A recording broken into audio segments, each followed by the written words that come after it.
We are Irish Side of the Moon. Freedom of information, personal empowerment. The Irish Side of the Moon. I still have a dream. There are many sources of energy available. Everything is energy. My God, do we need this war? Free our mind. Corporations have taken over the world.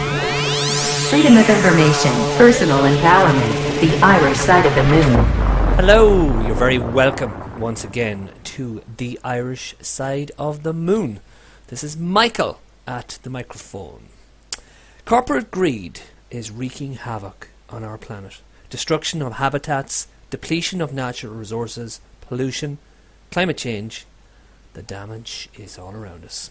That's from the back cover of Screwing Mother Nature for Profit by Elaine Smitha. And Elaine is our guest on this week's episode of The Irish Side of the Moon, episode 88. Before we get down to talking about that lady, last time, 87, a different lady, Lisette Larkins, was our guest. You can get that on our website, our blog. And before that, Greg Corbin was our guest, talking about his son and his life since the passing of that boy and the spiritual journey that he's on. Lisette Larkins then, on 87, she spoke about difficult people and meditation and dealing with growing from those people. Upcoming shows, David Nabhan, we will be talking about earthquakes. That's 89. Show 90, we'll have Bill White talking about synchronicity. 91, Howard Bloom, looking at his career and looking at finance and so forth. There are upcoming shows. This week's show is show number 88. And Elaine Smitha, visionary teacher, artist, businesswoman. She's the author of a book called If You Make the Rules, How Come You're Not the Boss? Very successful book. And in 1992, she also launched a television program, Evolving Ideas, to explore new perspectives in science, health and conscious living, reaching 1 million households. In 2005, she expanded that show to internet radio, and the show is called Evolving Ideas. She's a frequent speaker at universities and organizations around the US. And this book, Screwing Mother Nature for Profit, is why we come knocking on her door this week. Screwing Mother Nature for Profit, how corporations betray our trust, and why the new biology offers an ethical and sustainable future. Screwing Mother Nature for Profit is a wake-up call to acknowledge and heal the harm that corporate greed is wreaking on our planet. Overpopulation, hunger, pollution, climate change. The damage is all around us. How can we live in harmony with each other and with nature? For answers, Elaine Smitha turns to Mother Nature herself, explaining how her principles of cooperative competition can set corporations and governments on a path of conscious, sustainable growth.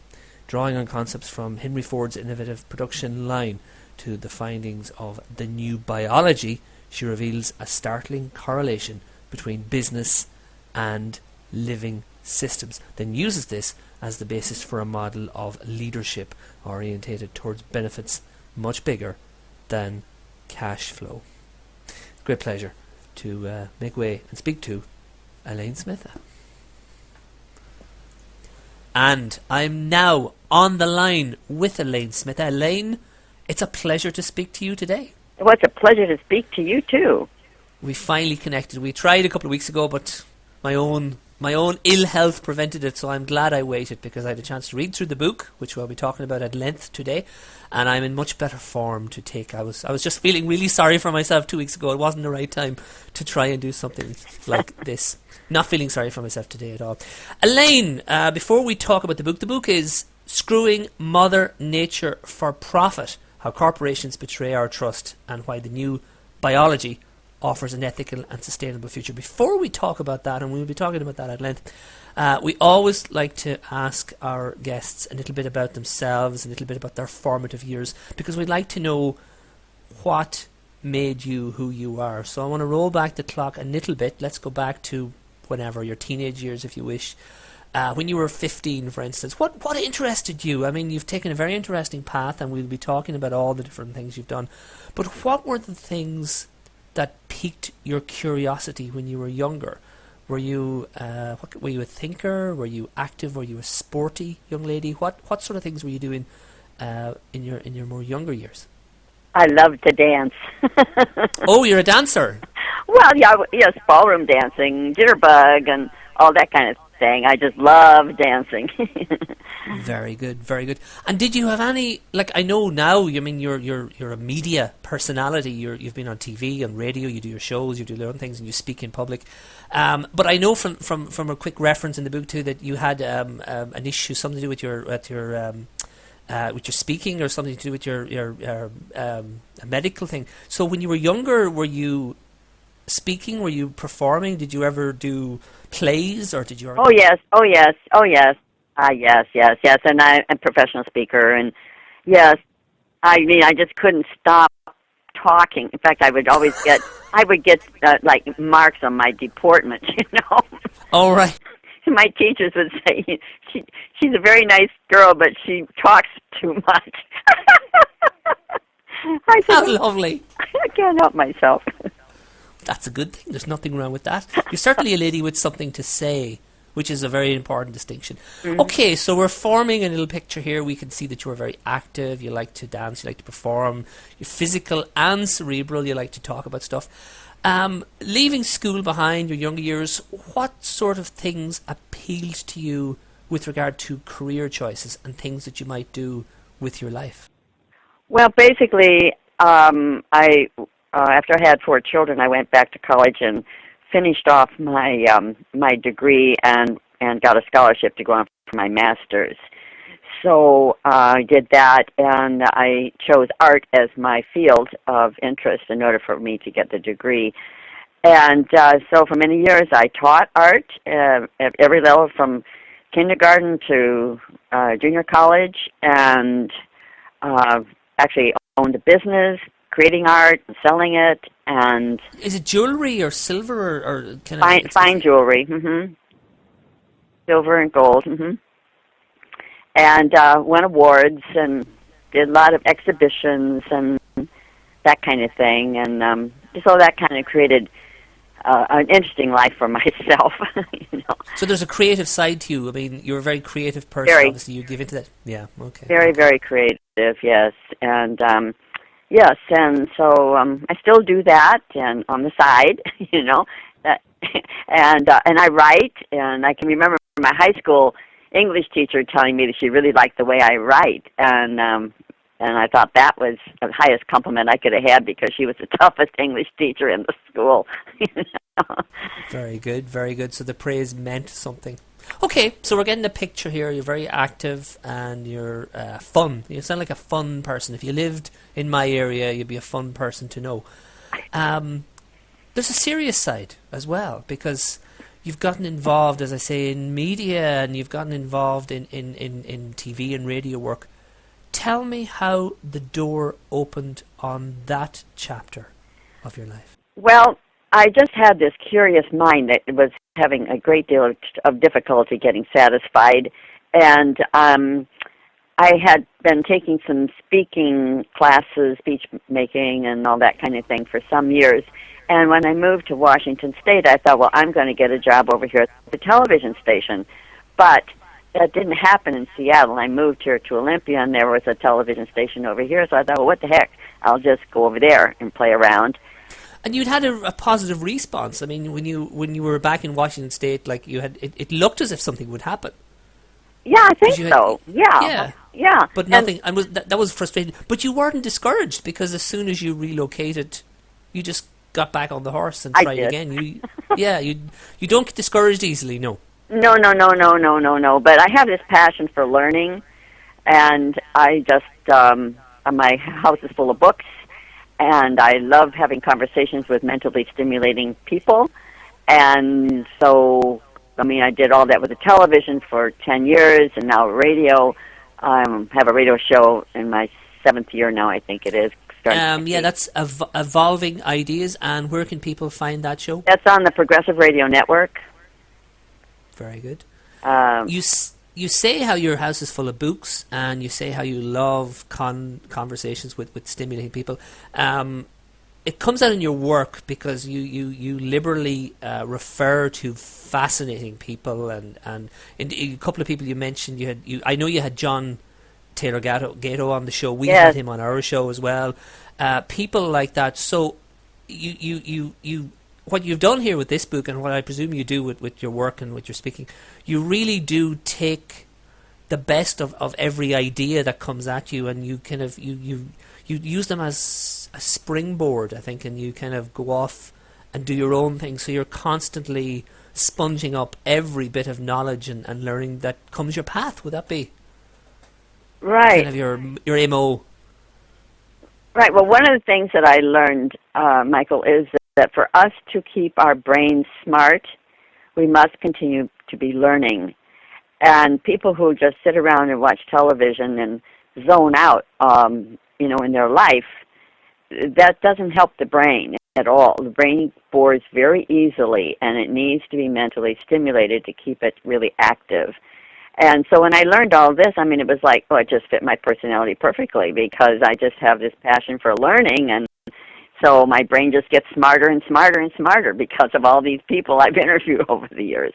Mm-hmm. So, it makes a big difference. And I think also what happens is that I see things in a global concept of how things interact and how companies are behaving, and that's the thing that drove me to write this book. I just could not understand what the matter was with these corporations, that they just couldn't be doing good things. Why were they creating all this chaos? And so when I started doing my research, I have a file box full of research, and I only used half of it. I still have more to write about. But it was a very interesting experience, which I don't normally share with people, but it was like I would get this mental message to wake up like 3 o'clock in the morning, and it would say, it's time for you to write your book. It was almost like I was getting energy from the other side. And I would sit there in bed with my laptop, and I would just write, and it would just go down like I was transcribing it. And it was the most amazing experience of my life. Wow. Okay, last question before we kind of really dive into Screwing Mother Nature for Profit. This is your second book. You've written another, If You're So Smart, Why Are You Not the Boss, or something, is it? If you make the rules. How did that come about? Like, the very first, where did you think to yourself, I could write a book about some of this? And this is back 2003, am I right? I beg your pardon? How long ago was that? The first one was back in, am I thinking 2003? I'm thinking. Yeah, around in there. 2003, 2004. Well, I had nearly died from neurotoxic poisoning, and I had to learn how to take care of myself, which I did because Bruce Lipton is my mentor, and I learned about the science of biology, and I just started writing it because I thought, gosh, people ought to know about this. He had no book out at the time. So I started writing the book and helping him, and then he says, just make it your book. So I just made it my book. So mine's the first book out about his science, and he offered to let me use some pictures, which would, the visuals, which was very good to put in there. And then I just started elaborating upon this and different stories, my own life and that of others, and so basically that's kind of how it materialized. What was that experience like? The experience of as you say, putting this information out there, and seeing the response, and I mean, what's that like for yourself? What's that like for an author? Oh, well, it's very interesting that you asked that, Michael, because I was actually in a writers group at the time when I was trying to work on this, and the people in this group did not believe what I was writing.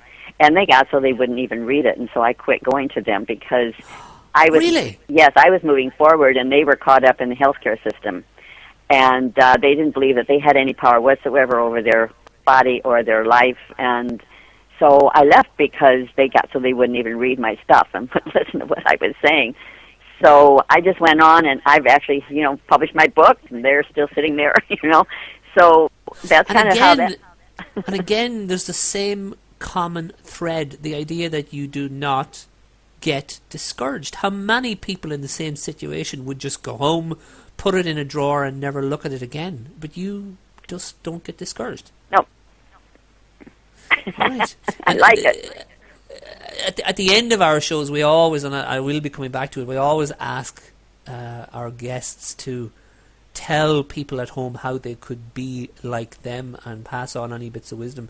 And I think that's the first nugget anyway, is never get discouraged. You believe in yourself and you're prepared to just keep on going until you find the right medium stroke, avenue stroke, whatever it happens to be, circumstance. And it just doesn't seem to let you down, which is good for us. This brings us up to the present day, more or less. We've kind of encapsulated some of your previous experiences.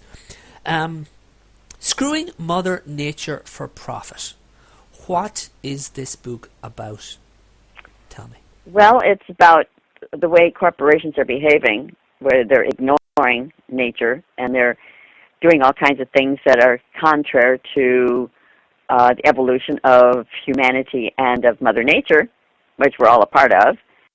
And, well, you know, cutting down trees like in the Amazon and telling these farmers that they can grow their own food there, except they have to use GMO seeds, genetically modified organisms, which don't replicate themselves the next year because the seeds are not that kind. They terminate, they finish up their exactly cycle, right. And it was that kind of thing that really got me excited and frustrated. And I said, that's what they're doing. They're screwing Mother Nature for profit, you know.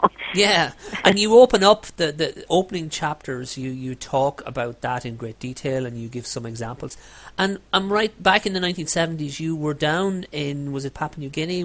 You were down? You've seen some of these areas and some of these cultures firsthand, and you know of whence you speak. Exactly. It was pristine when I was there, but now what's going on over there is just very disturbing, and I feel for those natives, you know, who live on the banks of the water and in the forests, and just changing the whole environment over there. So, I mean, they will be disappearing. They're the last surviving culture we have that's a primitive on the planet, so at least that we are aware of.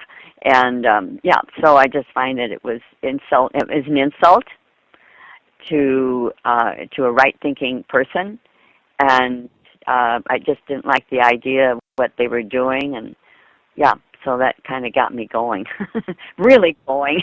You cover, and you cover, as you say there, you do cover the globe. It's not just that area, and you cover many different topics within that theme. You talk about plastic bottles, you talk about plastic bags, and you liberally quote statistics and facts and figures that are quite staggering because they're frightening and depressing almost, but also because the amount of research that has gone into this weighty tome. You're able to paint a bleak picture every time you go into that section of some of the horrendous things the corporations are doing to our tiny little planet. It's true, and it continues to this day. And you make a great point at one stage about stockholders. How can they, sleep at night, look at themselves in the mirror, whatever, being aware, and you name some names, I forget some of them now, but you name names of companies and horrendous things that were done involving, as you say, pollution, but also over the course of decades, loss of life and where things became violent in situations. And it is really quite bleak.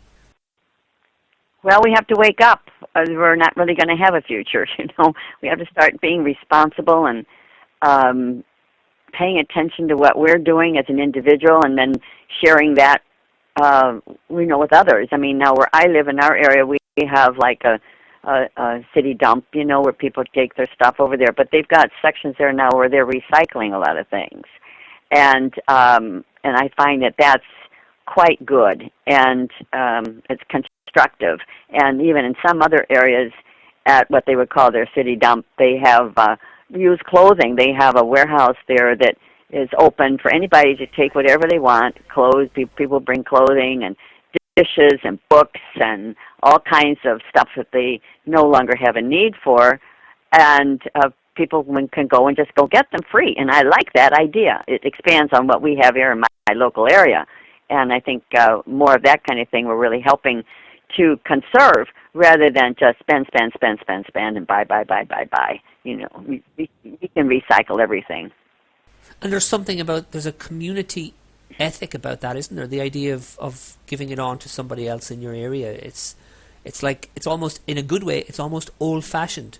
Yeah, I like it. I was very impressed when I saw it. Now, the book is not just a shopping list of depressing statistics and case studies. No. No, because, and this is a really, you have to get your head around this, because I was getting my head around this all week, but you take a leap and you draw some conclusions, and you have there's an overarching theory behind the book. So you've quoted, so bringing people up to speed, you've quoted all these instances, and you do go into them in various chapters, the different case studies, and then you have a vision of tell me yourself, what is your idea about all of this?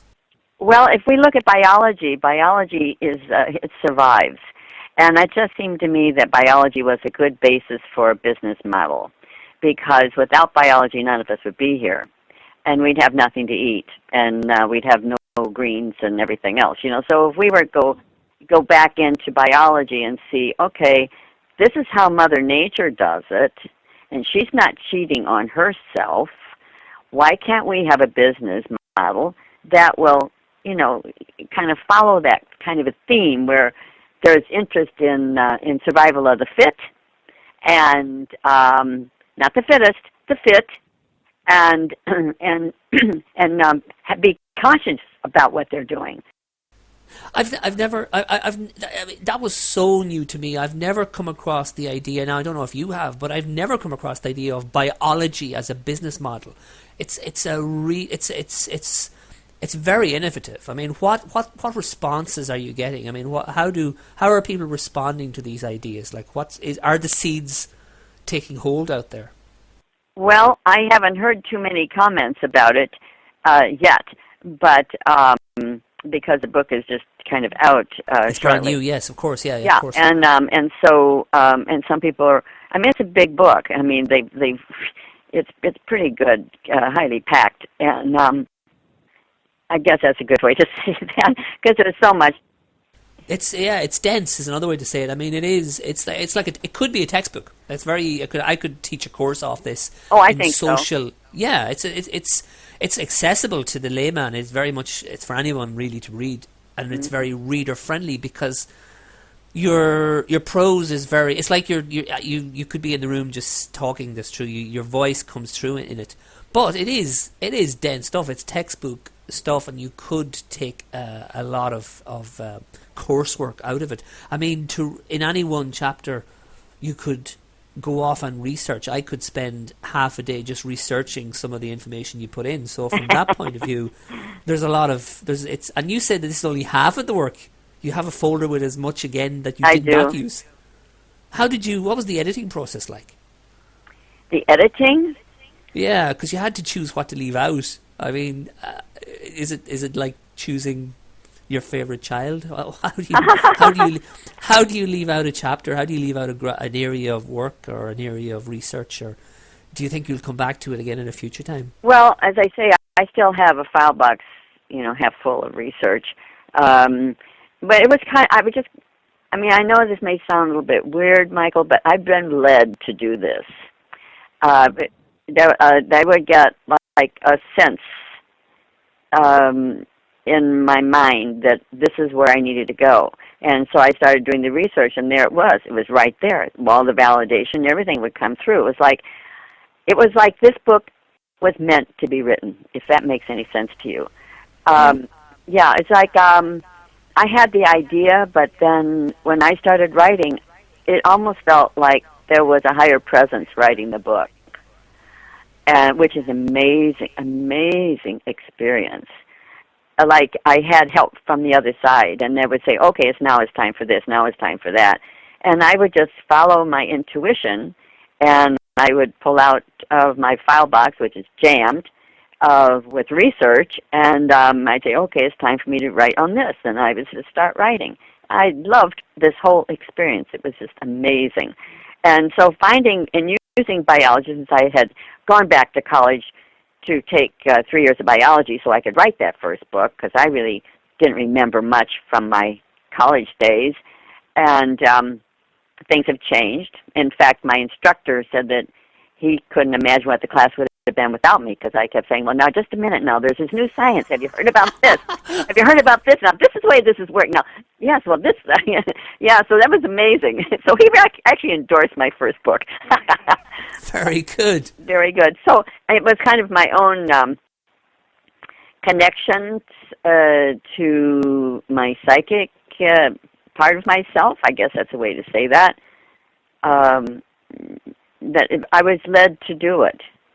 Does that sound weird? Well, I mean, it does and it doesn't, because some of the guests that we've had on Irish Side of the Moon, maybe with regard to writing, but maybe with regard to other things in life, have said similar things to me or to Gabriel or to Shane, similar things on air about almost being led to do things. Right. And also, separate to that, on a couple of occasions we've spoken to people, in fact very recently, I'm not sure which order some of these shows are going out, but I recently did interview with regard to a similar subject, and the point has been made, it was last week actually, the point was made that, you know, sometimes we have to get beyond our conscious thoughts and give in to something else that's within us. And you could almost be talking about the same thing. I get the same feeling listening to you, because again, it's almost like leaving thought aside and giving in to this other thing that's almost beyond you, but yet is coming through you. So it doesn't sound weird. I'm not completely giving up on you. No, it doesn't sound weird. It's not like you're writing class. It's not like your writing class. I'm not going to send you home depressed or upset.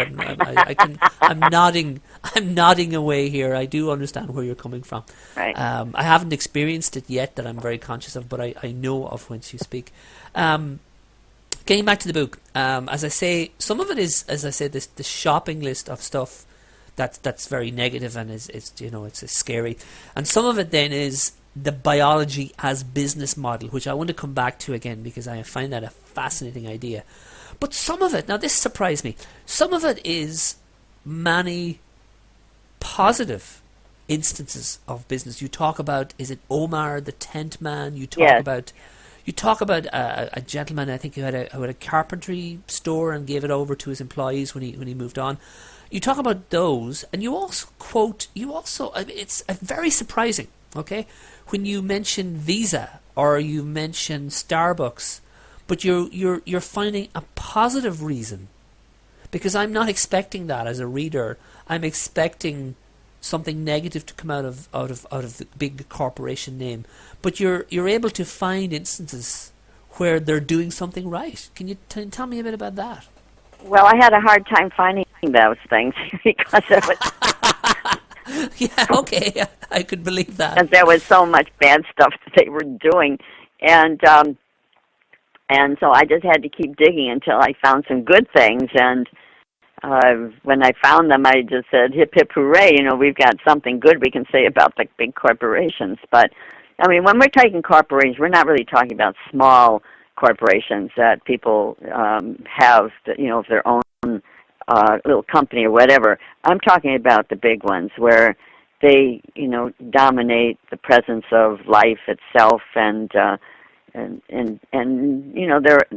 look how much money they make. There's so much money, and they're not distributing that. They're just living the high life, And it was just one of those things. What happens to everybody else? Why do we have people who are starving in this world? That should not be happening.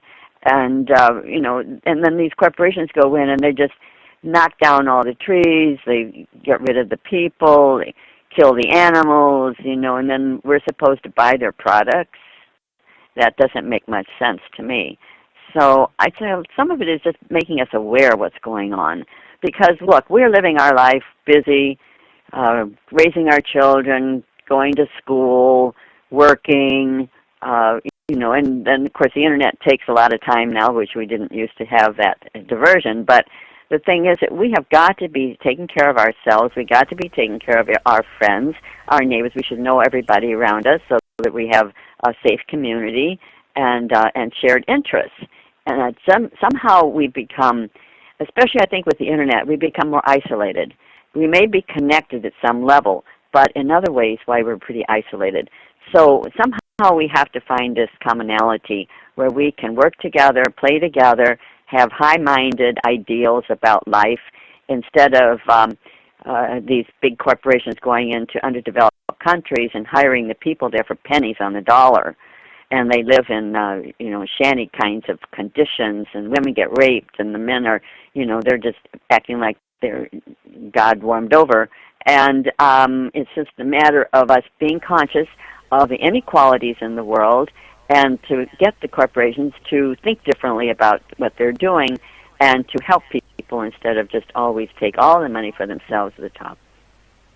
And you say there about high-minded, conducting ourselves with high-minded ideas, and that is very much a core element of the book, because again, by drawing on Mother Nature / biology for inspiration, you're projecting onto business the idea that it should be doing things for a higher motive, not profit, but for more of a looking after the environment, looking after its employees, looking after the community.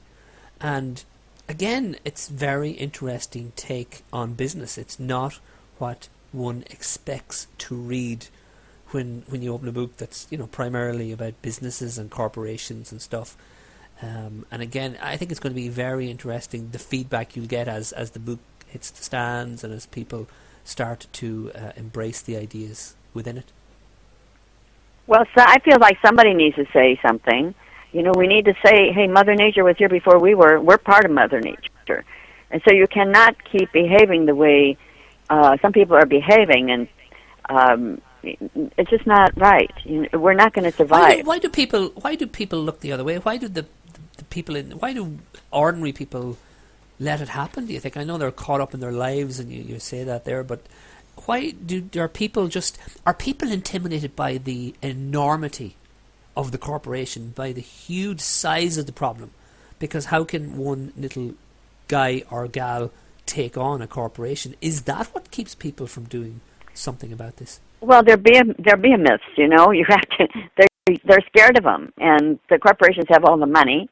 So if you don't do something right, they can turn around and ruin your life. They can sue you or, make your life unbearable. And they are so big.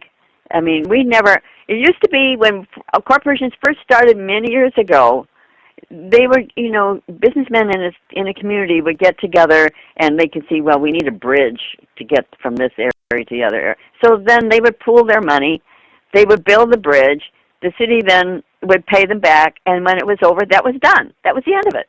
They did the good for the community. But then they got this other avenue of behavior that is unbecoming to anybody, and now the greed. We have more corporations, people who are making so many billions of dollars now than ever before in the history of this world. And what are they doing with it? Oh, they're going to the country club, buying a new car, a new yacht, a new airplane, whatever. And you have so many people now who are hungry, who are low income, and it's gotten terrible here in the States. I don't know how it is over where you are, but it's debilitating. They're destroying communities. And so there needs to be balance. And that's why I'm using the analogy of biology, because biology is about us surviving. It's all about living and life and sharing. And otherwise, our human body would not function, period. It would not. We'd all be dead. So if we behave like the human organism behaves, where everything works together in harmony, then you have a community that works. You have people who have jobs. Everybody has a nice place to live. You don't have people sitting out on the street begging. There is a way that this can happen, but the corporations need to wake up to the fact that they have a responsibility, and it's not to their personal income. They have a responsibility to the people and to the community and to Mother Nature herself. And when you speak about corporations, people get a mental image of what you mean. But again, in the book, you talk about the fact that prisons are like run like businesses. Oh, they are. They're big corporations. Absolutely. So the more people they have in there, the more money they make. So they build another prison. Yes, exactly. And then they'll use the labor then to make furniture and all that kinds of stuff. And it's crazy. It's like an infection going around the planet, the corporation infection, because as into prisons, into universities, where the business model, the profit, the bottom line model is kind of becoming the way that these institutions are being run as well. Right. That's because they have big donors. And then that of course allows individuals then to call certain shots and indicate that certain things should be done their way or a certain way or whatever way suits them. Oh, they want a new building? Oh, you want a new lab? Okay, well, we'll build it for you. But this is what you're going to have to teach. Yeah, sinister, isn't it? Yep. That's why I wrote the book. I was so fed up with it. And I have not read anybody else, out there shouting about this. And I said, well, I'm going to do it. Well, certainly not, to my knowledge, either not in this way, because again, you do put forward this biology as a model, the idea of there already being here on the planet through Mother Nature, a model that we just have to copy, a model that we just have to emulate, that would actually work better. For people who are into social sciences, for people who study social sciences, this kind of thinking is great, I would imagine, because you would imagine somebody could take this and run with it. I mean, could you imagine somebody would obviously optimistically hope somebody in a position of power at some business or some corporation thinking that these ideas are viable and starting to implement things closer to this model? That would be a step in the right direction. That would be a big step. Big step in the right direction. But not completely unlikely, because the very fact that you're able to find some, I know you had to do a bit of digging, but to find some positive instances where some companies do things right would make you think, I'm asking, does it make you think that there's hope? Are you optimistic about the future with regard to what the corporations are going to do, or do you think it might even be just too late? Well, there are some companies who are seeing the light at the end of the tunnel there, and are beginning to change their ways. I mean, I talk about Ford Motor Company. They're doing some really good things because they become aware of drainage systems at their truck assembly plant, where all this stuff was just going right into the water would just sit there on the concrete. They decided they were going to do something different, so they built a whole green area on top of their warehouse. And they have animals and trees, and it's all natural. And now the water, they have a driveway that it seeps through there, and it goes right into the river stream. So, I mean, there are some things. Building buildings that provide more light, that take advantage of the daylight, and that comes through so that they can save on electricity and have a more living environment instead of sitting in a closed-off building with no windows, which there are plenty of those, and air conditioning systems and all the rest of that stuff is going on. But when you open up the ceiling and you let the light come in, you can save a heck of a lot of money. And the environment, if you put trees inside of buildings and let the light feed them, then that way, then it becomes, you're living then in a natural environment. So there are some very positive things that can be done. It does take companies to think that way and to get out of their confines of money, only coming to my pocket and not doing anything else about it. I just find irresponsible behavior, and some of the products that they're producing could be left off the market totally. And so I don't know. I just think Mother Nature is a great format for creating a new business model. Okay, we're at the halfway stage. Stay with us, Elaine. We're going to take a quick break here on the Irish Side of the Moon, and we will be right back. You're listening to the Irish Side of the Moon. You can hear our new episodes every Monday on radiomedia.org and irishsideofthemoon.blogspot.com. You can also download episodes from iTunes, Stitcher, and many other sites. You can follow us on Twitter, you can join our Facebook group, and if you're already in the group, don't forget to invite your friends. If you have any ideas for future guests on the show, send an email to shane@theirishsideofthemoon.ie. We are Irish Side of the Moon. Freedom of information, personal empowerment. Welcome back to the Irish Side of the Moon. I'm in conversation with Elaine Smitha, the author of Screwing Mother Nature for Profit. And we've been talking not just about the book, but we've been talking about what brought you here, Elaine. We looked a little bit at your formative years. You were into dance. We discovered that you were into art. You're a creative person. And to me, you sound like a fun neighbour. If you lived in my town, I think you'd be somebody I would like to see coming down the street. And I think your instances where your lecturers and tutors have responded to the fact that you're chatty indicates that, yeah, you're probably fun to be around. You've told us a little bit about how you got into TV and radio and speaking in public and become, very much in your own right, a media personality. And from that have come a couple of books, and we're talking specifically about this one, which not only looks at the bad things that corporations are doing, not only looks at those few good things that the corporations are doing, but also puts forward this idea that we can look to biology, look to Mother Nature for a business plan, for a model that works, and bring that into the business community. Just before we took a break, you were talking about Ford. You were talking about some of the things that they're doing right, and you quote it. And again, in the book, you don't just look to nature, you also look a little bit to history. And staying with Ford, you look back to the very start of the whole thing and the way that Ford himself set up that business, and you found a lot that was right with that. Isn't that correct? Right. Well, he's the one who developed the conveyor belt. That was the whole thing. One of major contributions that Henry Ford did. And he said that he wanted everybody to have a car. But he had that, starting off building a car in like a warehouse area, and he was having one person work, or a team would work on a car.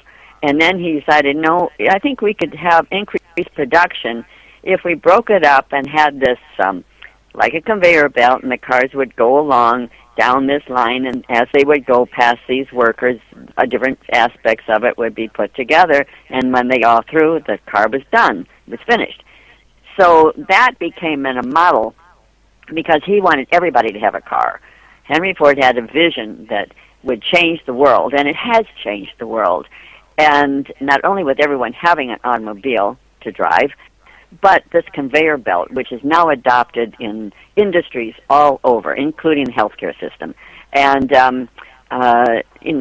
all of our products that we buy at the grocery store and on the things on the shelves, they've all gone through that conveyor belt model to get to the finished product that's on the shelf. So he made a huge contribution in that regard, business-wise. You mentioned, and you allude to very briefly there, and again, that would be the next topic I would like to look at, but you talk there a little bit about the health idea, and this is also something that crops up a couple of times in the book.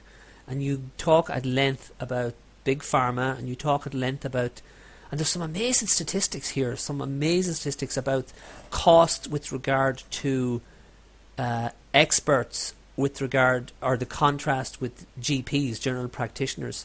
And you do at great length lament the fact that we're now in a situation where you have anonymous experts looking at pieces of information about the body, not knowing who anyone is or caring what your name is, and making horrendous mistakes, and how that compares against the older model where maybe a doctor knew who you were and there was more of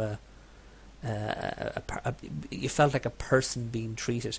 And again, here's something else where the corporate profit mentality has kind of got its way in and ruined healthcare. Yes, that's true. That's very true. Yes, because they decided, well, we can just have all these doctors and we'll just build a building for them. We'll build a hospital for them. We'll help them get through school. But then they got mixed up with Big Pharma, and then it's like, oh, okay, so we're going to have to prescribe these drugs because the drug companies are putting into the building of the school, and so they want to have some input in the curriculum. So the whole concept has shifted from taking care of the human body health-wise in a healthy and normal way, and it's all about how many drugs you can take and how many surgeries you can have. And it used to be you hardly ever went to the hospital unless you absolutely had to go. And now everything from, I don't know, senility to having a stomach ache, I mean, they want to stick you in the hospital. Huge bills. People can't afford those. And all the drugs. And, of course, I say, take care of yourself first. Eat properly, be conscious about what you're doing, think nice thoughts, love your neighbor as you love yourself, be kind, take walks in nature, and and don't get involved with the GMOs, the genetically modified organisms that are being sold, because they've taken away the farmer. That's another aspect where they've taken away the farmer's income from gathering seeds from one harvest to plant the next year. Now the GMOs, they figured out how to stop that nonsense of reproduction so that you have to buy seeds every year. Well, without a harvest that pays you, the farmers are killing themselves, and there's many of those have done that. And I just find that it's sick. It's sick. And our whole mental concept of what life is about has been changed. It's been diverted so that we are, following this corporate model where they don't care whether you live or die. Just give them your money, and they don't care. And I just think we've got to change things. That's why I designed this new model for business where they were paying attention to what's going on. It reversed the whole concept there. So somehow we have got to get this moving forward, because I don't know how long humanity will survive if it doesn't. And that's a fact. Oh, I agree. I mean, from the evidence that you quote, and some of it, you wonder, you like, as you say in the book, what are we setting up for the generation to come after us and the generation after that? Because we are messing, we, as you say at one stage, we don't know how to turn off some of the things like messing with genes and whatnot without really being aware of the consequences. Well, it's interesting because there was a gentleman who is in the business of fooling around with the genes, and at a conference I attended, and I quizzed him about it, what they're doing, and of course he counteracted. I said, well, this isn't going to work, and oh yes, it's going to work. We're going to make it work. And I'm thinking, okay, well, we're going to have either monstrosities for human beings in the future, or people who are genetically changed in the brain, so the brain doesn't function right. You start giving this kind of power to somebody, some company, and power goes to their head, and they think, oh, I can do this, I can do this, I can do this, and then the results are going to be our future. It's a hell of a gamble, isn't it? It's a big gamble. It's a terrible gamble. But their desire for money is the thing. If we could just get rid of the money as the goal, for our creativity, and make it doing something worthwhile, helping one another, creating things that are really healthful, wouldn't that be a much better model for business than how much money? I mean, you've got these big corporations that are making so much money, and their workers are making nothing, mere pittance. So there's terrible inequality in the world today, and something has got to shift this. And I'm not sure exactly what it is, but at least I think I've laid some groundwork for some change. You mentioned there, again, about money, and it's somewhere in the book, and it's something that's come up on our show. Shane usually deals with the financial shows. He's a couple more planned for next year. But the idea that money, you say it yourself, is it's for exchange. It shouldn't be something in and of itself. Right. It's meant, and we've heard this before. It's on the show, and you've alluded to it here and referred to it, and that's what has been lost. The idea that it's meant to be for exchanging something of worth. In and of itself, it's not really worth anything. No, it's really true. And I just, I don't know, I'm trying to to lay some groundwork here that perhaps we can build on, so that we can survive the oncoming onslaught of what's happening in the world, and get over this, and to have that's why biology is such a good model, because without biology none of us would be here. We'd have no food to eat, we'd have no animals, we'd have nothing. And so biology is really the core, and we just have got to go back to some common sense and the reality of really what's going to be happening if they keep fooling around with stuff. And it's not just in the big picture. I mean, you use biology as a model, but in some specific examples, you're able to. There's positive moments and positive, like for instance, there's plastic bags. There's a guy has come up with a way to deal with plastic bags, and that's just using nature. I mean, what's that example about? Yes, well, this Daniel Bird. He was a high school student, I think, and maybe he wasn't even that. I think maybe he was 11 years old. And they had a project. Yeah, he was quite. Yeah, he was young. I can't find it now. It's here in front of me. But he's very young, a teenager anyway. Yeah. Right, and he had a project for his science, project to turn in the next day or two. And so he was trying to figure out what he was going to do. And he opened up the closet, and here were all these plastic bags that his mother, everybody put in the plastic bags in the closet, and they all came coming out. And he said, now if we can just get rid of these, how could we get those to work, to biodegrade or to, reverse the process there? And so he started working on it. And, he was, 11 years old or something at the time. And now that's a model that we can use because it works. And that would reverse that, melting those down, returning them to their basic constituencies, and then we don't have this problem with plastic bags. I mean, there are cities, even in Seattle, they started to ban those because they were coming and draining into the sound there, and fish were dying on them, and so they banned them for a while. And then, of course, the businesses is owner, you can't ban those things, Well, now they're trying to have carry-on bags and paper bags and so forth like that, but I don't think they're totally out of the system. But now with Daniel Bird's invention, then we have a way of retrieving those. But I don't think it's around the country. I don't think every community has that yet. I don't think they've woken up to that yet. But it's on the way, we would hope, because it is the fact that it's out there at least gives us hope. The idea that it's possible to do something, and it's done in a natural way. He just adds moisture and some other. He basically speeds up the process of decomposition, which is right. Very. And he doesn't have to add anything. And there's great hope to be drawn from the fact that it's natural. It's not like adding new chemicals into the mix. And also you make reference with regard to the whole Deepwater Horizon and the fact that was it Kevin Costner? Was it there's just using centrifugal force to separate heavier water, and it's possible to pull out the polluted water, the oil from the water. And there was also the example of using human hair, which I had never read of either.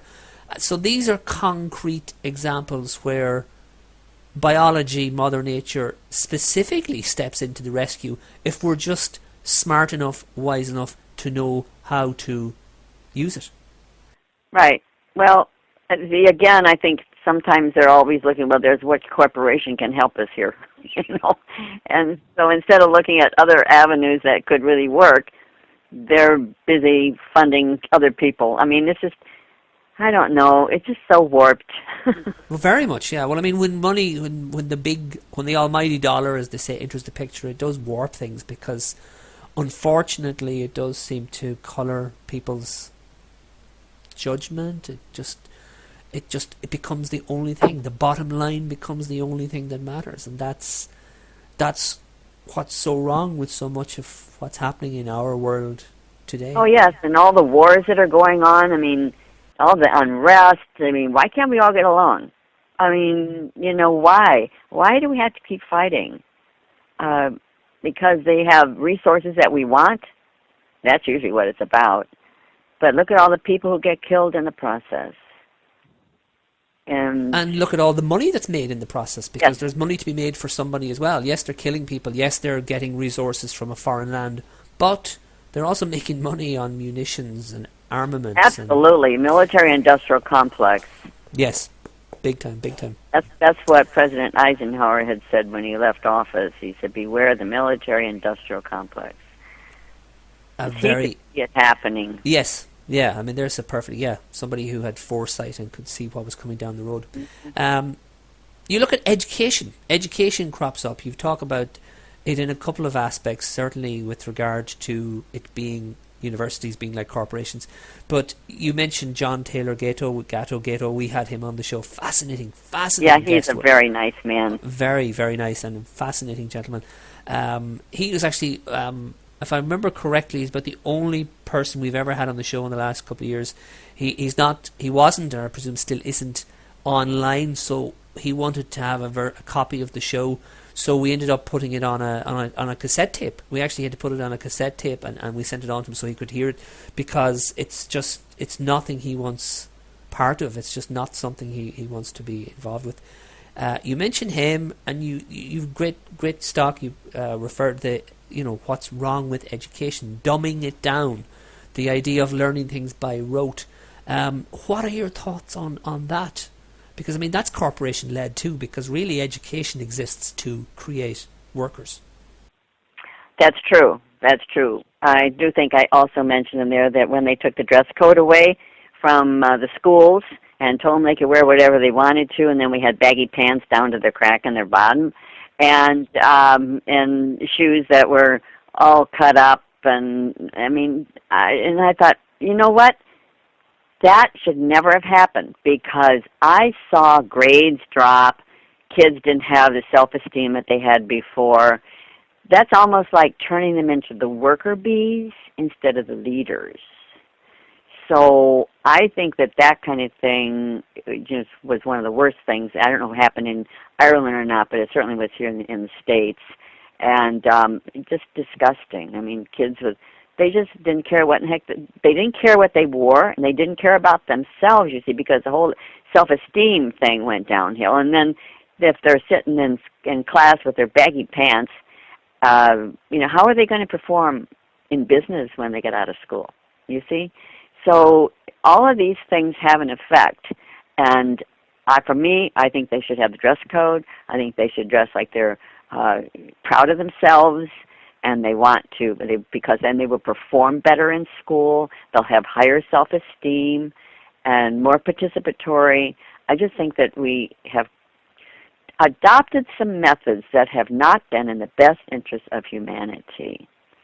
And, of course, in the school lunches, that's lovely. I love that way of saying it. I like that. I like your phrase there, but go on, sorry. Well, and I was going to say then the kids, when I was going to school, I went home for lunch. I could walk home, except when I got to high school, then I took my lunch. But now kids have school lunches that are funded by the corporations. And so they are advertising to the kids while they're helping to feed them. So there's the whole concept of self-responsibility has been reduced to being, as I say, being on the conveyor belt. You get on the conveyor belt and they just lead you right through, all the way through until you die.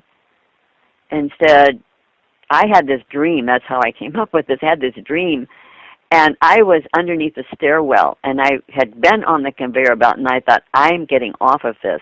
And then I hid underneath the stairwell, and I watched all these people on the conveyor belt going and just leading this life like have no thought of self-direction or anything. They were just going to go, and when they got to the end, they died.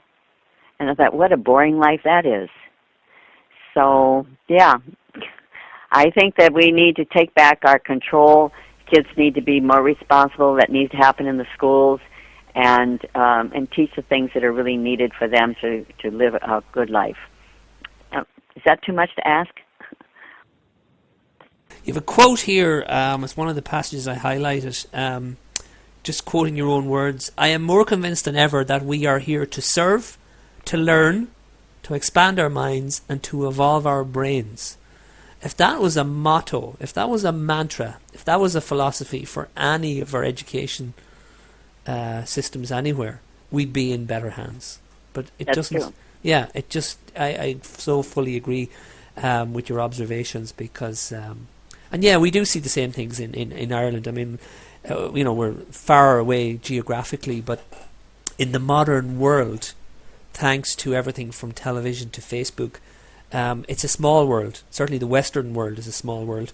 So yeah, I mean, we see the same things, negative and positive, whatever they be. We do get the same thing over with us. So I can definitely nod as you quote examples. Definitely.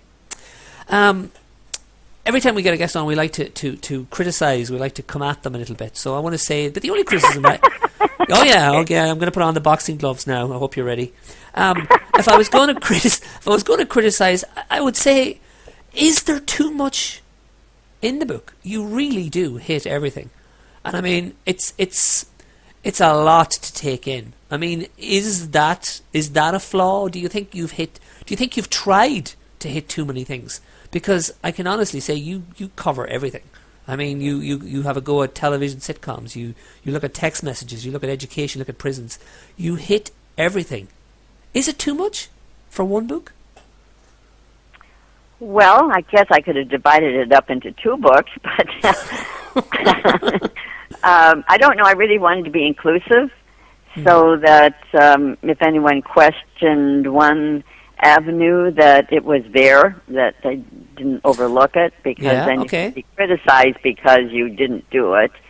I can see what you mean. Yeah, somebody could say to you, "Oh, yeah, that's fine there about prisons, but what about how are we supposed to deal with and then education?" But you have that covered because you have a couple of chapters on that. So, okay, I can understand where you're coming from with that. Yeah, I just think so. And basically, if we're talking about biology, there isn't any border, so you can't just dissect that. Ooh, that's interesting. I like that. Okay, I know what you're saying there. There's no okay, because basically it is everything. It's all encompassing. That's a good argument, actually. I like that one. Well, thank you. Because I hadn't thought of that. Because one of the things about, and you do shows. I mean, you're interviewing people. I'm sure you can attest to this. As you write up questions, as you run the interview through in your mind for days beforehand, you almost, if you've read somebody's book or seen somebody's movie or you've heard them in other shows, you almost know what they're going to say. So you have a conversation in your head before you ever even speak to the person. I know I do. So you're trying to imagine, why did they do this? Why did they do that? And it's always nice when you're surprised. I mean, do you find that in your, because you're interviewing people all the time. I mean, for your own show, do you find that that's part of your work methods?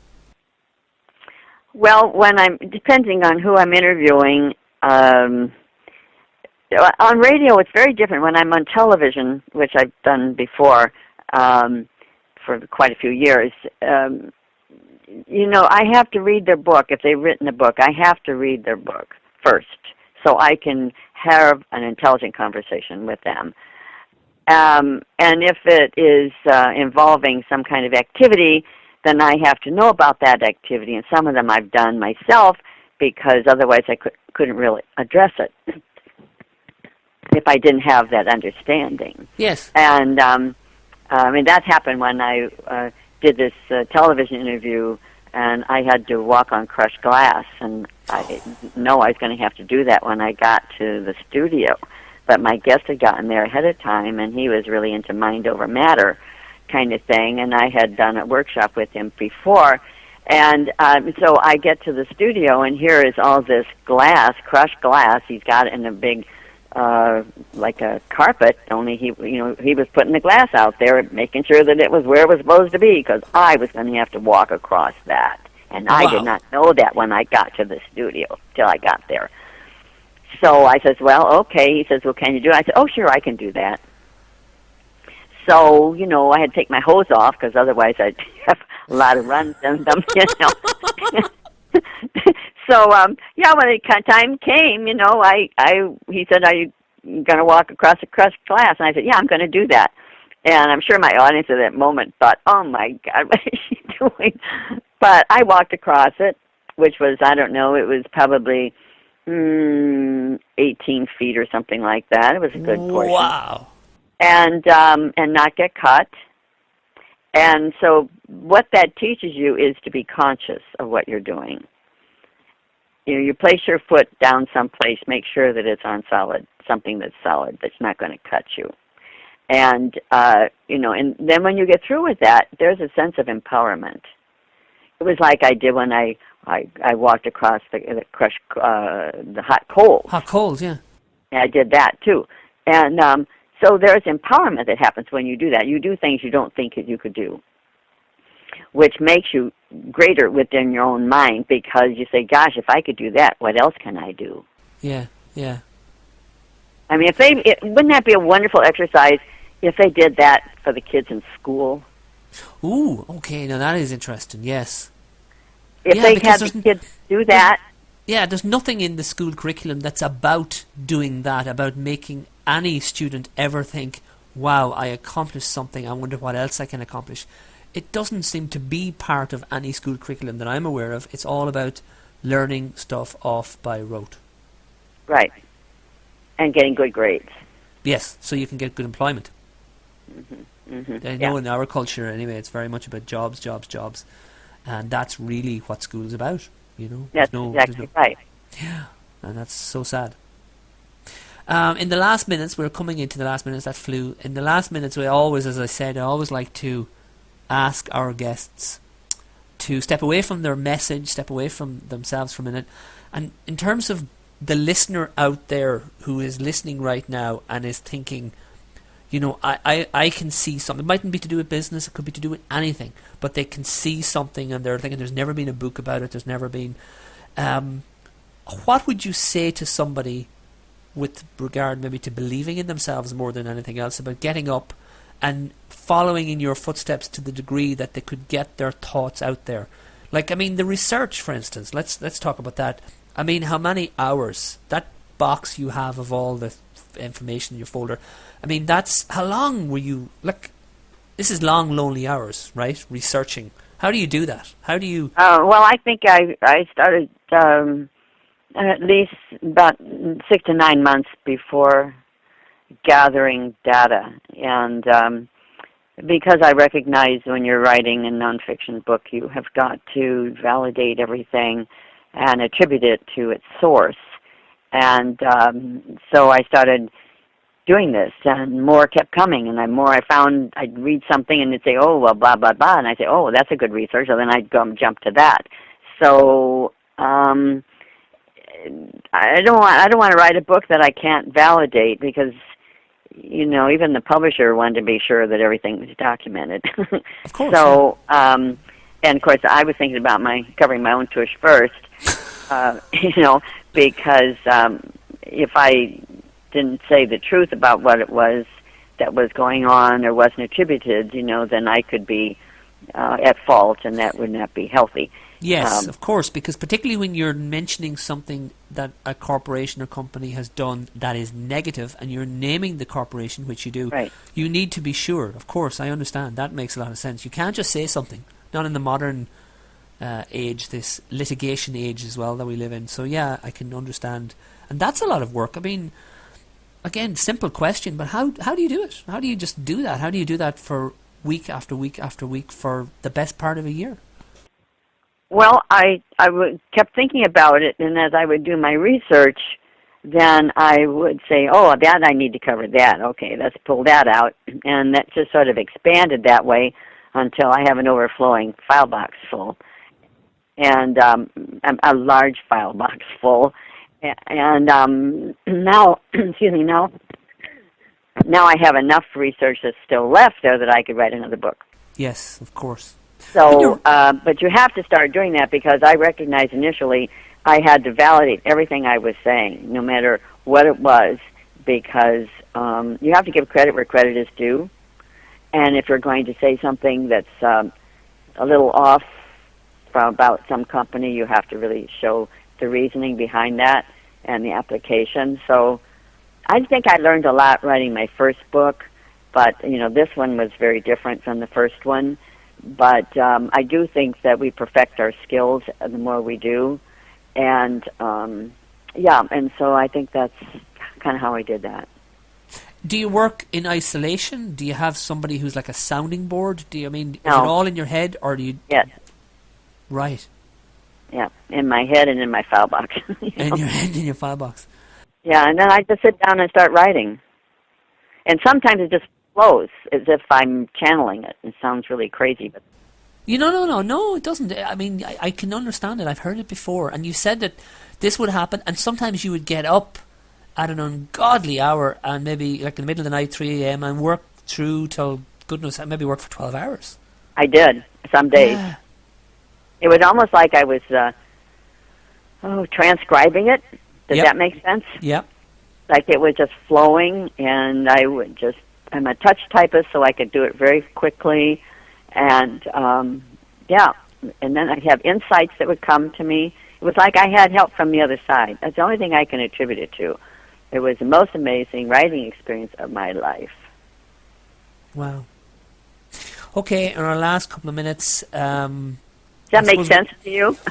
It does make sense to me because, again, it makes sense for a couple of reasons. It makes sense because I have heard other guests, some that I've interviewed, some that the lads have interviewed, say something similar, okay? So I can attribute that, I can believe it. Myself, I've never done anything like this in a scholarly way, but I've written fiction, and I would understand what it's like for me to be sitting up at 5 a.m. I'd be less inclined to get up at 3 a.m. and work. I'm not a morning person, but I'd be very happy to work through the night. So I could see myself just going at it at 3 or 4 a.m. and just every piece that the next piece would just come quite naturally, and I would just keep going as if it was something that I was transcribing. I can understand. I really do understand. And with something like this, and again, to read the book, the conversational style that you have with regard to the prose, it comes across. It looks like something that just it comes across smoothly, like it was written with a drive, as opposed to sometimes you read things and you know that they've been chopped and changed a little bit. You can pick it out a small bit, but this just looks like it flowed out. The last couple of moments really that we share, your hopes for the book and what's next for you personally. I know you spend a lot of time speaking in public and doing things. What are your hopes for the book, and what's next for you in terms of another book or more shows, or what's your plans? Well, I would like for my book to be an international bestseller. Of course. And it would be great if it was. Actually, it would be great if everybody not only read the thing, but actually took on board some of the ideas within it. But yes, continue. Exactly. And, I'd like to go out and to speak to groups and to do my service, in that regard. And then I'll be starting my third book pretty soon. Very, very good. Very, very good. What do you like? Here's just an off-the-cuff question. What do you like most about what you do? You do a lot of stuff. What do you really like the most? What is the thing that you just get the most fun out of? Because I think you get fun out of everything you do. You strike me as somebody who knows what it is to have fun. So what do you get the most kick out of? Oh, I like learning, for one thing. I like stimulating conversations. Yeah. I like being with people. I'm very much of a people person. I love to dance, and I love to speak, and I love everything I'm doing. I've just decided I'm not going to do anything I don't want to do anymore, and I'm just going to do the things I want to do. Does that sound weird? No, that actually sounds nothing you've said sounds weird, and that is actually a lovely place for us to end this particular conversation with those sentiments. I hope it will not be our only conversation. It would be great to speak to you again. It has been a pleasure to have you on the Irish Side of the Moon, Elaine Smitha. It would be a great pleasure to bring you back at some stage in the future. We shall be there'll be links, and we'll give people information with regard to screwing Mother Nature for profit and all the wonderful ideas, as I say, very new to me, the wonderful ideas contained within it. Well done on this work, and best of luck with it. Well, thank you very much, Michael. You've been a really great interviewer, and I appreciate the time and your interest, and you're digging deep in the book. I like that. Thank you. That's, as I say, we spoke a couple of weeks ago. I was feeling very much under the weather, but much to my credit, as is always the case. I didn't go to any doctor. I didn't do anything. I slept the day we were originally scheduled, you and I, to speak. I went to bed about 4 p.m. and I awoke 22 hours later, feeling not completely better, but a lot better. And that's what I needed for a couple of days. I came down with a bad bug. So no, I wouldn't have been able to do any of that stuff. This week I was feeling on top of the world. I enjoyed the book. I thought some of the stuff, as I say, when I was like, biology, wow, where did that idea come from? And it's always a pleasure when you see, you know it better than me, but when an idea comes at you like that and you're like, where did that come from? I've never read this before. I've never heard this kind of way before. How does it work? How can she make it work? So I would encourage everyone to find out how does she make it work by checking out the book. Elaine, thank you very much for your time today. A real pleasure. Take care of yourself. Thank you, Michael. Bye-bye. Bye-bye. And that was Elaine Smith. And don't forget, you can check out Elaine Smith's Evolving Ideas. If you go to evolvingideas.com, it's probably the best place to send you. And you can hear her radio show on the Progressive Radio Network. And that website is progressiveradionetwork.com. And great fun chatting to her. A very fun lady. I said a couple of times that it would be, if she lived close by, she'd be fun to know. And yes, definitely. Somebody who would be well worth meeting for a cup of coffee. Somebody with something to say. And I hope you enjoy that. And if you did, don't forget to pass it on. Recommend it to people. Send it, or bring friends to the Facebook group. It's probably the most active part of everything we're doing at the moment, because we always seem to wind up on Facebook. Facebook.com, Irish Side of the Moon. You can find us on a few other things as well, like Twitter. We're on there, and a few of the other social, MySpace and all that, but nobody really goes there. It's all on Facebook at the moment. It's the best place to send people. And our archive is stored on Blogger, or Irish Side of the Moon .blogspot.com. All the past shows in their entirety are stored there and available there, and that's a growing number. We are, by the time we reach our 3rd birthday, we will have 100 shows under our belt. That is the plan, that is the schedule in this season of 16 shows, taking us all the way to number 100 at a time that coincides with our birthday, our 3rd birthday. Who'd have thought? A project that started off being for 10 shows has somewhat grown, and we are delighted at the results. Continually pleased and delighted that this thing has grown so much and continues to be such an experience. So that's the future, and you can check out the blog for the past. And if you come to Facebook, you will see updates and snippets from shows, and there's a good active community there, over 1,000 people, and people posting and getting back to us. We love that, but we want more of that. So encouraging people to get involved, and shifting a little bit by posting, shifting focus by posting more questions, and trying to get people to think a little bit and respond. And that's always fun. A couple of stories linked. While I was trying to find good UFO stories, something of interest, something that's that justifies us including it.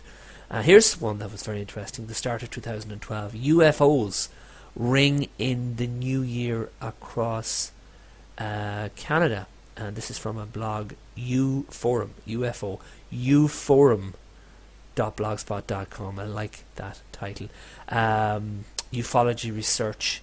The author says here, as noted in a previous post, I had received a few UFO reports for 2012 early on New Year's Day, suggesting things were getting off to a quick start.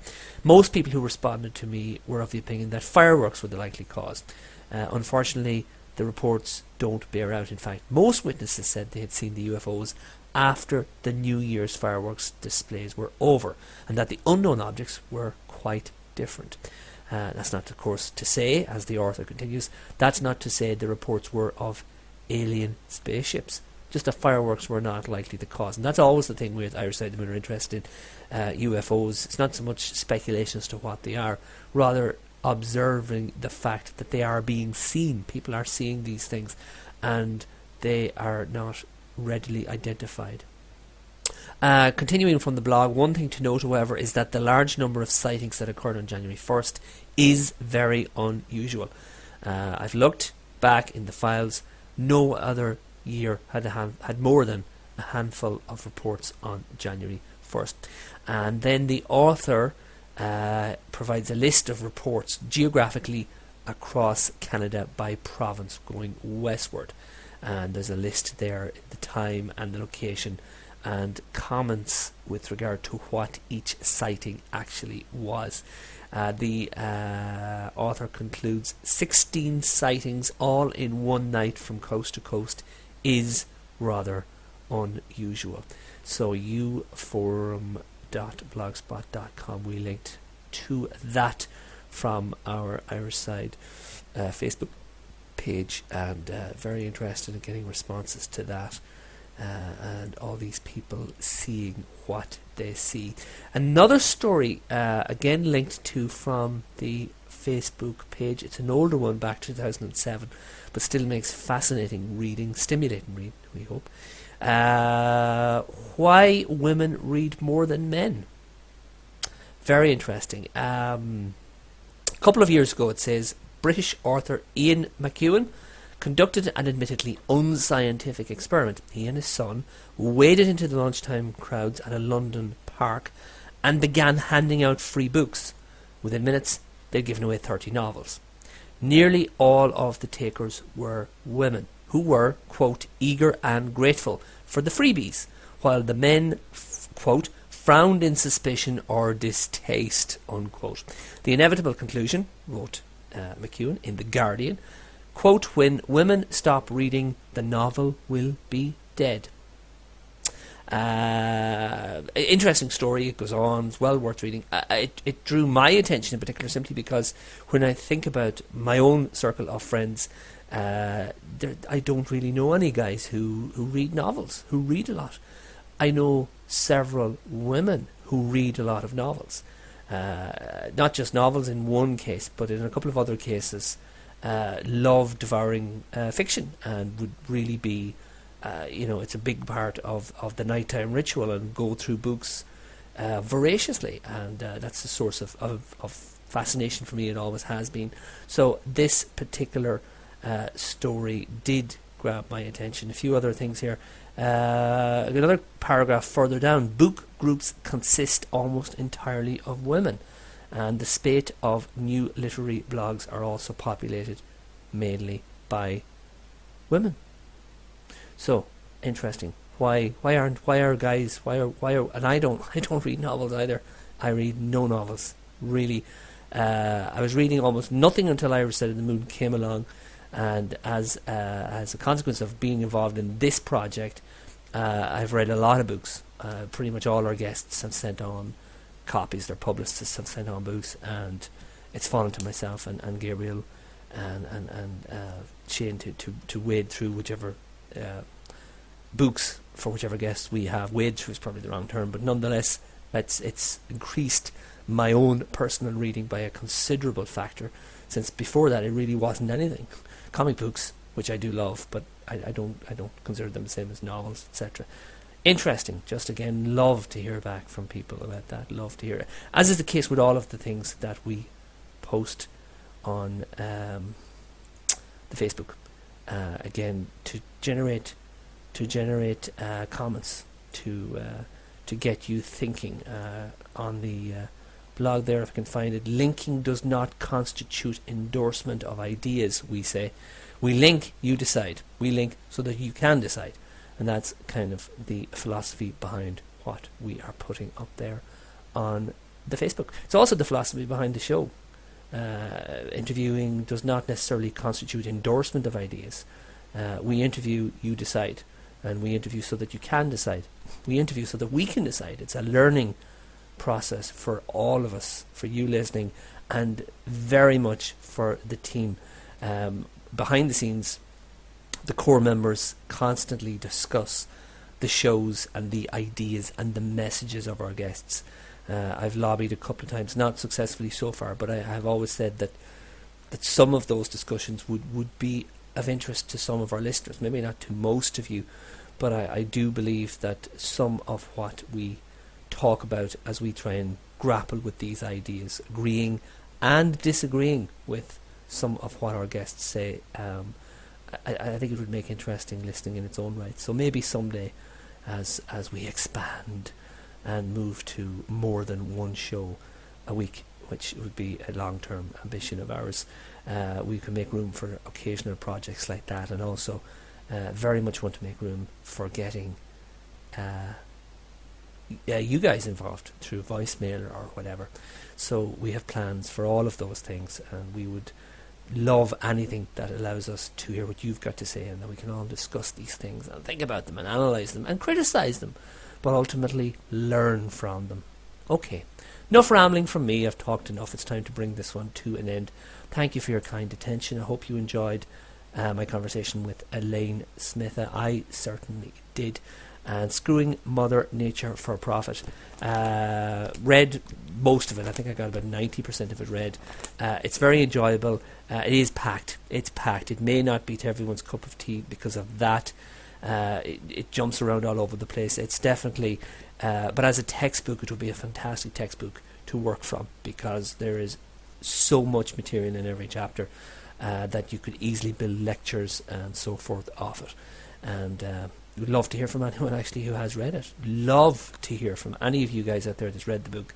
This goes for all our guests. That would be great to hear back from you, particularly with a view to the fact of us getting some of these people back again on the show. So again, if you have read it, please get in touch. Michael at theirishsideofthemoon.ie would be my own direct email here at the project. Thank you for listening to The Irish Side of the Moon. If you've downloaded this, again, special thanks for taking the time and the trouble to do that. And I will say, if you enjoyed it, if you thought it was worthwhile, share it around, pass the word. Let's get the messages out there as best as we can. If you have downloaded, then this is the end of the show. Thank you for your time, and come back to us again. We are Irish Side of the Moon. Freedom of information, personal empowerment. The Irish Side of the Moon. I still have a dream. This is just a ride. We can change it anytime we want. It's only a choice. No effort, no work, no job, no savings of money. A choice right now between fear and love.